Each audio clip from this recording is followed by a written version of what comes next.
Celebrate an anniversary, a death, a disaster, or good fortune, the Lisu tribe love nothing better than a whole spit-roasted suckling pig. And how they prepare it, I've discovered, is this way. First of all, with crushed coriander root and black pepper and salt and turmeric, they line the inside of the stomach of the pig. Then they stuff it with these wonderful Thai ingredients of basil, lemongrass, and mint, okay?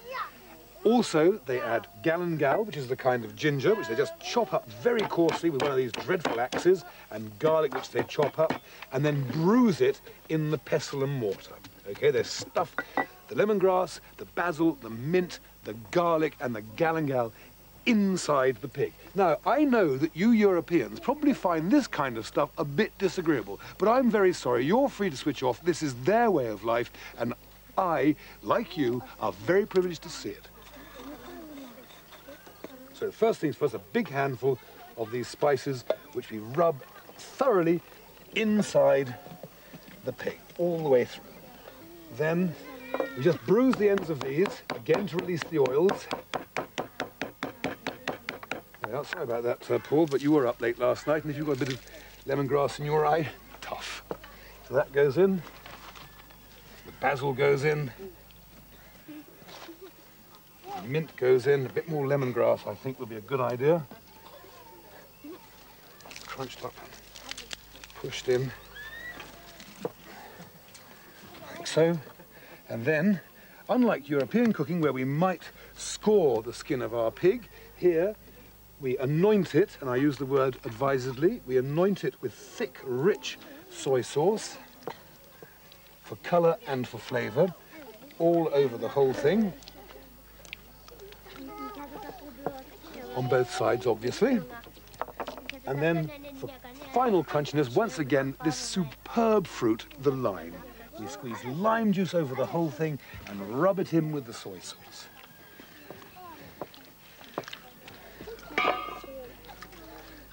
Then the carcass is placed on a spit, placed over slow-burning embers and roasted for 2 or 3 hours. And as I say, and as I repeat to say, the pig has a symbolic effect in the Lisu tribe's life. Normally they eat vegetables, but for happiness, for sadness, for marriage, for death, for life, they eat a roast pig. Life up here is pretty simple. I'm sure they all thought I was stark staring mad as my pig roasted and the sun made its way down behind the hills. The people, some of whom were not prepared to take chances with my roast pork, decided to start preparing their own suppers while the children played. You'd like life here, Hector. It's very relaxed. After dinner, the men will talk, drink tea, perhaps take a little whiskey, and the odd pipe of opium. The pig is roasted. The pig is succulent. We must give it, a slice of it is heavy too, to the head man of the village, who has allowed us, quite unusually, to come to his home, his domain. This isn't one of those places where you pay 5 bahts to get into it at the front gate. It's a real place, okay? So I'm going to give him a piece of the pig. And the best piece of the pig is the haunch down here. Just cut that through, like that. Hold that back a little bit.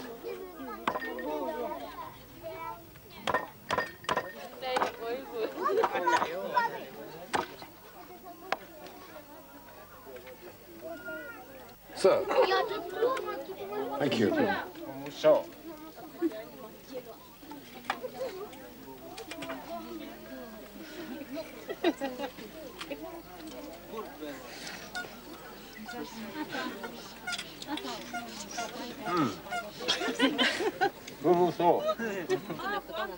As all of you who read the Sunday Times know, Bumu Cha means thank you. And we do have to say thank you to this village for showing us their life. Let the feasting, the dancing, the fire, and the music begin.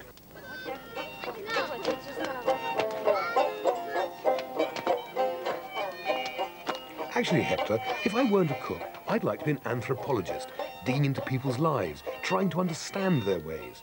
I had a curious feeling that evening, surrounded by these brilliantly friendly people, that we've a lot to learn from these ancient cultures. And I really believe we'd be better for it.